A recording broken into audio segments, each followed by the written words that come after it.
నమస్తే. నేను మీ అశ్విని కుమార్. మొత్తానికి జంతర్ మంతర్ దగ్గర కాక్రోచ్ జనతా పార్టీ ప్రొటెస్టులు అనుకోవచ్చు, లేదా బీజేపీ వ్యతిరేక ప్రొటెస్టులు అనుకోవచ్చు, నరేంద్ర మోడీకి వ్యతిరేకంగా జరిగిన ప్రొటెస్టులు అనుకోవచ్చు. అందరూ ఊహించినట్టుగానే ఒక్కసారి వైలెంట్గా మారింది. ప్రొటెస్టులు పార్లమెంటు వైపు చెలో పార్లమెంట్ అన్నారు. లాఠీ చార్జీలు, పోలీసుల మీదకి రాళ్లు రువ్వటం, అరెస్టులు, ఆఖరికి జంతర్ మంతర్ దగ్గర అంతా కూడా మొత్తం ఖాళీ అయిపోయింది. టెంట్లన్నీ తీసివేశారు. ప్రశాంతంగా అక్కడి నుంచి ఆందోళనకారులు కూడా వెళ్ళిపోయారు. పోలీసులంతా కూడా ఆ ఏరియాని కంట్రోల్లోకి తీసుకొని వచ్చారు. చాలా విమర్శలు, కొత్తగా వచ్చిన యూత్ జంజీ అంటారు. చాలా వరకు కూడా తెలుసుకోవాల్సిన విషయాలు ఎన్నో ఉన్నాయి. లెంగ్తీ వీడియో, దయచేసి దీన్ని షేర్ చేయండి. కంపల్సరీ షేర్ చేయాల్సిన అవసరం ఉంది. ఎందుకంటే 2002 తర్వాత అలాగే పుట్టిన వాళ్ళందరికీ తెలియాల్సిన విషయాలు రెచ్చగొడుతున్నారు, విద్వేషాలు రగులుస్తున్నారు. ఈ సోషల్ మీడియా, ఇన్స్టాగ్రాము, ట్విట్టరు, ఫేస్బుక్లు, యూట్యూబ్ స్పాన్సర్డు వీళ్ళ ద్వారా ప్రస్తుతం ఉన్న యువతని వాళ్ళ వైపుకి ఎట్లా తిప్పుకోవాలి, వాళ్ళందరూ పెయిడ్ పిఆర్లు నడుపుతున్నారు, యువతను రెచ్చగొడుతున్నారు. పేపర్ లీక్, నీటికి సంబంధించి లీక్ జరిగింది. దురదృష్ట ఘటన అని చెప్పచ్చు. ఖచ్చితంగా పేపర్ లీక్కి సంబంధించి తెలుసుకోవాల్సింది ఇది మొదటిసారి కాదు. గతంలో ఎప్పుడు కూడా ఇది పేపర్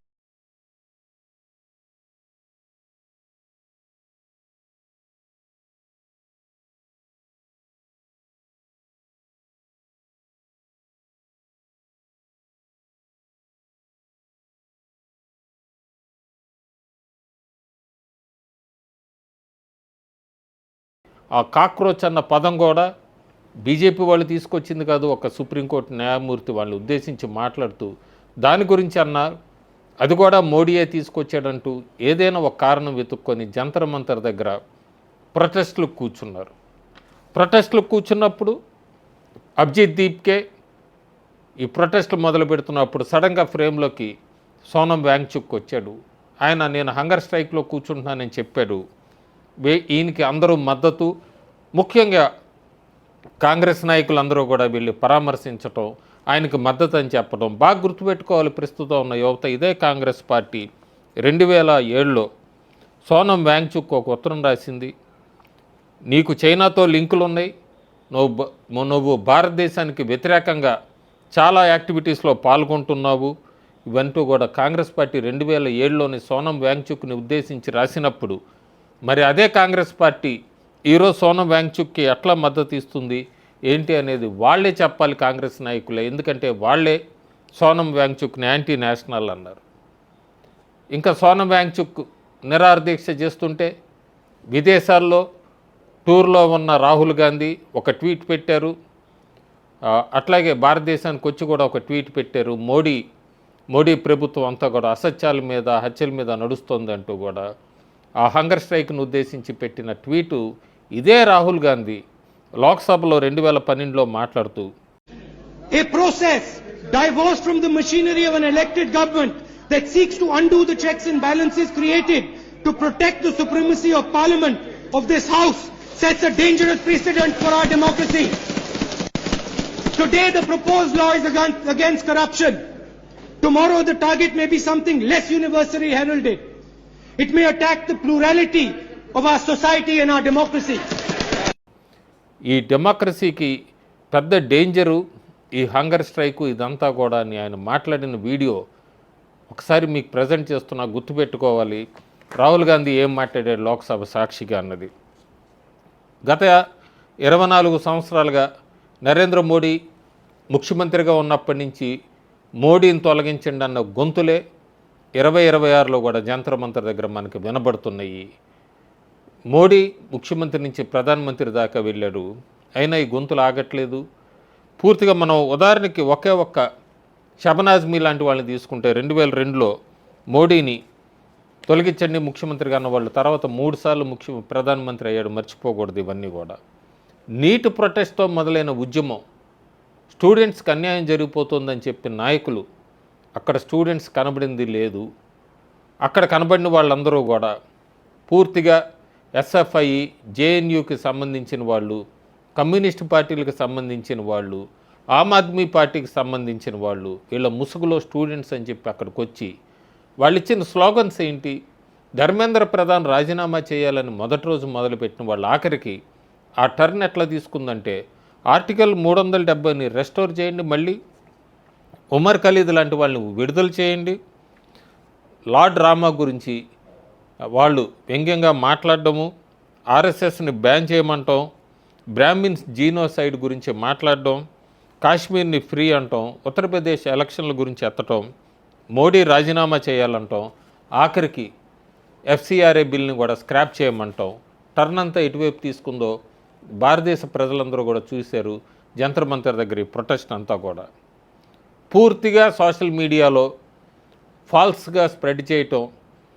ఒక పక్క మాన్సూన్ సెషన్స్ పార్లమెంట్కి సంబంధించి మొదటి రోజు జరుగుతుంటే ఇక్కడ సోషల్ మీడియాలో ఈ కాక్రోచ్ జనతా పార్టీకి సంబంధించిన వాళ్ళు కూడా జేపీ నడ్డాని కలిశారు, మమ్మల్ని ప్రభుత్వం ఆహ్వానించిందని ట్వీట్ పెట్టారు.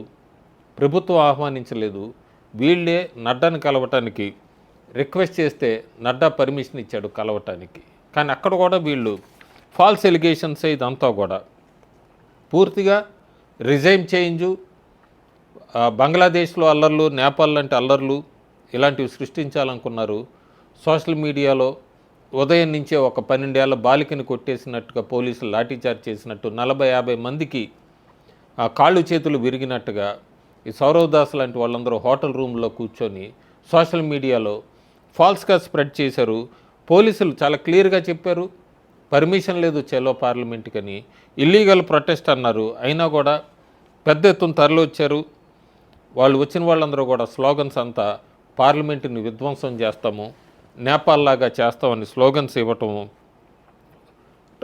ఈ ట్రక్స్లో రాళ్ళు ఇవన్నీ తీసుకుని రావటము, పోలీసుల మీద ఆ రాళ్ళు విసరటము, ఇదంతా కూడా చూసాం మనం. దీప్కే లాంటి వాళ్ళందరూ 48 గంటల్లోనే నిరాహార దీక్ష విరమించారు. సోనం ఆయన అక్కడ ఫాస్ట్ విరమించబోతున్నాడు. పార్లమెంటు చాలాసార్లు వాయిదా పడింది. సీజేపీ ప్రొటెస్టర్స్ రైల్ భవన్కి చేరుకోవడానికి ప్రయత్నించారు. మొత్తానికి పరిస్థితులన్నీ కూడా సద్దుమణిగినాయి. యూత్ని, ఈ ప్రొటెస్టర్స్ని, యాజిటేటర్స్ని రోడ్డు మీదకి నెట్టిన నాయకులు మిగతా వాళ్ళంతా ఏం చేస్తున్నారు? ఇన్ని రోజులు రెచ్చగొట్టిన వాళ్ళు అర్పిత్ శర్మ లాంటి వాళ్ళంతా కూడా ఐర్లాండ్లో ఎంజాయ్ చేస్తున్నారు. ధ్రువరాతే లాంటి వాళ్ళు యూట్యూబ్స్లో రెచ్చగొట్టిన వాళ్ళందరూ కూడా జర్మనీలో భార్య కొడుకుతో ఎంజాయ్ చేస్తున్నాడు. కేజ్రీవాల్ కొడుకు కూతురు వీళ్ళందరూ కూడా మొత్తం ఎంజాయ్ చేస్తున్నారు. శాష్మహల్, న్యూ శాష్మహల్లోంచి చూస్తూ. మనీష్ సిసోడియా కొడుకైతే అమెరికాలోంచి ఎంజాయ్ చేస్తున్నాడు, అమెరికాలో ఉండి. ఇక్కడ మన భారతదేశకు సంబంధించిన విద్యార్థులు కానీ వీళ్ళందరూ లాఠీ చార్జీలు దెబ్బలు తింటుంటే విదేశాల నుంచి రెచ్చగొట్టిన నాయకులు పిల్లలు ఎంజాయ్ చేయటం ఇదంతా కూడా చూసాం మనం. ఒక్కసారి ఏదో సోమవారం నాడు ప్లాన్డ్ అని చెప్పచ్చు, చాలా ప్లాన్డ్. ఈ కాక్రోచ్ జనతా పార్టీ ముసుగులో పార్లమెంటు వైపు వెళ్తుంటే భారతదేశంలో కూడా మహారాష్ట్రలో చూస్తే మనం ఈ డేటా సెంటర్లకు సంబంధించి ఎంఎన్సి ఇన్వెస్ట్మెంట్ ప్రాజెక్టు 5 లక్షల కోట్లు, దానికి సంబంధించి వాళ్ళు వ్యతిరేకంగా ఉద్యమంటూ వాళ్ళు మొదలుపెట్టడం. రైతులందరూ 21వ తారీఖు మంగళవారం మేము చలో ఢిల్లీ, మేమంతా కూడా ఢిల్లీకి బయలుదేరుతున్నాము, ఎందుకంటే మోడీ అమెరికాతో మాకేం చెప్పకుండా డీల్ దీనికి సంబంధించిన వాళ్ళు రైతులు ఒక్కసారి వాళ్ళు స్టేట్మెంట్ ఇవ్వటము. సీజేపీ ప్రొటెస్టర్స్ ఢిల్లీలో మేము కూర్చుంటాము, ఎక్కడికి వెళ్ళము, ఢిల్లీలోనే ఉంటామని వాళ్ళు చెప్పడం, ఇదంతా కూడా చాలా ప్లాన్డ్ వెనకుండి నడిపించిన వాళ్ళు. చాలా క్లియర్గా చెప్పచ్చు చైనా, సోరోస్ గ్యాంగ్ వీళ్ళందరూ వెనుకున్నారని. ప్రధాన కారణాలు ఏమీ లేవు.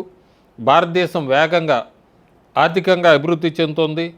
మోడీ ప్రభుత్వం చేపట్టిన సెమీకండక్టరు, ఈ స్పేస్ డిఫెన్స్లు, అట్లాగే గ్రేట్ నికోబార్ ప్రాజెక్టువి, ఆఖరికి ముఖ్యమైనది, చాలా ముఖ్యమైనది ఎఫ్సిఆర్ఏ చట్టం తీసుకురాబోతున్నారు.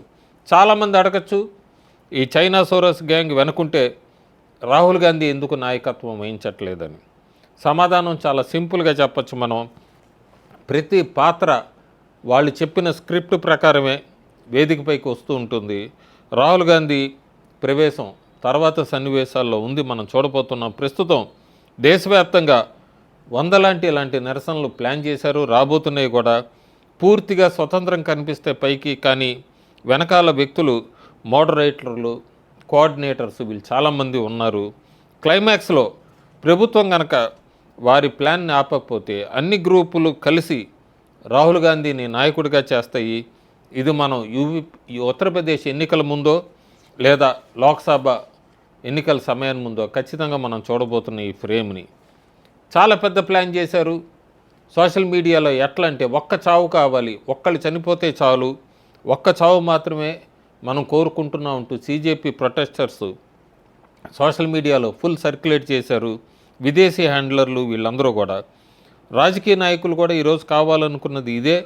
ఒక వ్యక్తి చనిపోతే దేశవ్యాప్తంగా హింస, రాళ్ళు, రైలు కాల్చడం మొదలై మొత్తం భారతదేశం రగిలిపోవాలని చూశారు. కానీ ఒక వ్యక్తి, ఆ వ్యక్తి ఎవరు కాదు, అమిత్ షా తన నైపుణ్యంతో ఈ కుట్రను పూర్తిగా అడ్డుకున్నాడు. వాళ్ళ ఓపికని పరీక్షించాడు ఆయన. వాళ్ళ నిజమైన ముఖాలు దేశం ముందు బయటపడేలాగా చేశాడు. సోనం వాంగ్చుక్కి సరైన సమయంలో హాస్పిటల్కి తీసుకెళ్ళి అతని సంతకాలు తీసుకొని ఆ తర్వాత అతన్ని అదుపు చేశారు. ఎక్కడ ఒక్క చావు కూడా జరగనివ్వలేదు. సెక్యూరిటీ బలగాలు ఒక్క బుల్లెట్ కూడా కాల్చకుండా, ఎవరిపైనా తప్పుడు కారణాలతో కాల్పులు జరపకుండా అద్భుతంగా నియంత్రించిన వ్యక్తి అమిత్ షా. ఇది నిజంగా మనం మెచ్చుకోవాల్సిన విషయం. ఏమవుతుంది ఇంకా తర్వాత? జంతర్ మంతర్ ఖాళీ అవుతుంది, FCRA బిల్ పాస్ అవుతుంది. కాక్రోచులు వీళ్ళని స్పాన్సర్ చేసిన వాళ్ళందరినీ రాబోయే రోజుల్లో చూడబోతున్నాం. FIR ఫైల్ అయినవి UAPA కింద ఖచ్చితంగా వీళ్ళందరినీ అరెస్ట్ చేస్తారు. పూర్తిగా మనం చూడబోతున్నాం. కాకపోతే ఇదే అమిత్ షా గతంలో CAA నిరసనల్ని ఈ మొత్తం అంతా కూడా ఎట్లా కంట్రోల్ చేశాడో చూసాం మనం. ఈరోజు భారత్ మంటలు చెలరేకుండా అడ్డుకున్న వ్యక్తి మళ్ళీ ఒకసారి ఎవరు అంటే అమిత్ షా అని చెప్పచ్చు, అమిత్ అనిల్ చంద్ర షా అని చాలా క్లియర్గా చెప్పచ్చు మనం. వీళ్ళందరికీ ఒకే ఒక్క వ్యక్తిని ఓడించాలి. ఒక్క వ్యక్తిని, ఆ వ్యక్తి ఓడించడానికి అపోజిషన్ పార్టీస్ అన్నీ కూడా ఏకమైనవి. లెఫ్టిస్ట్ పార్టీసు, ఈ tukde gang, Bollywood, social activities, foreign media, NGOs వీళ్ళందరూ కూడా ఈ వ్యక్తిని ఓడించాలి ఎట్టి పరిస్థితుల్లో. అలాగే జంతర్ మంతర్ దగ్గర చాలామంది వచ్చి వాళ్ళకి మద్దతు తెలిపారు ఈ కాక్రోచ్ ప్రొటెస్టులకి. వీళ్ళందరికీ ఇంకా కూడా వీళ్ళెక్కడ సక్సెస్ సాధించలేకపోతున్నారు ఈ వ్యక్తిని దించడానికి. జంజీ నుంచి భారతదేశంలో ఉన్న ఎల్డర్ పెద్దవాళ్ళందరి వరకు కూడా షోల్డర్ టు షోల్డర్, భుజం వరకు ప్రధానమంత్రి మోడీకి మద్దతుగా నిలుస్తున్నారు. అది వాళ్ళు ఇంకా తట్టుకోలేకపోతున్నారు. మనం కేవలం ముగ్గురి మీద ఫేత్ పెట్టుకోవాలి. ఒకటి ప్రధానమంత్రి నరేంద్ర మోడీ, 2 అమిత్ షా, 3వది అజిత్ దోవల్. ఇది నేపాల్ కాదు, మయన్మార్ కాదు, శ్రీలంక కాదు, పాకిస్తాన్ అస్సలు కాదు. ఇది భారత్ని ఎట్లాగూ వెస్ట్కి అప్పగించలేరు. ఎన్ని కుట్రలు శక్తులు ఏం చేసినా కూడా ఇది పూర్తి పోరాటం అని చెప్పచ్చు. 67 సంవత్సరాల కాంగ్రెస్ ఎక్స్క్యూజెస్ వర్సెస్ 12 సంవత్సరాల నరేంద్ర మోడీ పరిపాలనలో అవుట్కమ్. సో ఇలాంటి సమయంలో భారతదేశం చాలా అలర్ట్గా ఉండాలి. ఎక్కడా కూడా కల్పితవి ఖచ్చితంగా రాబోయే రోజుల్లో మనం చూడబోతున్నాం. ఈ సోషల్ మీడియా ఇన్ఫ్లుయెన్సర్స్ వీళ్ళంతా కూడా రెచ్చగొట్టడానికి, ఉదాహరణకి అరవింద్ కేజ్రీవాల్ లాంటి వాళ్ళంతా కూడా సోమవారం నాడు ఒక సెల్ఫీ వదిలేరు, లక్షల్లో వచ్చేసారు జంతర్ మంతర్కి. భారతదేశంలో ఉన్న స్టూడెంట్స్, యూత్ మీరు కూడా కదలండి అంటూ రెచ్చగొట్టే ప్రసంగాలు చేశారు. దయచేసి వీటికి ఎక్కడా కూడా ప్రలోభాలకి గురి కాకండి. అందరూ ప్రశాంతంగా ఉండండి. భారతదేశం సేఫ్గా ఉంది, సేఫ్ చేతుల్లోనే ఉంది. ఎవరు కూడా దాన్ని కదిలించలేరు. Thank you.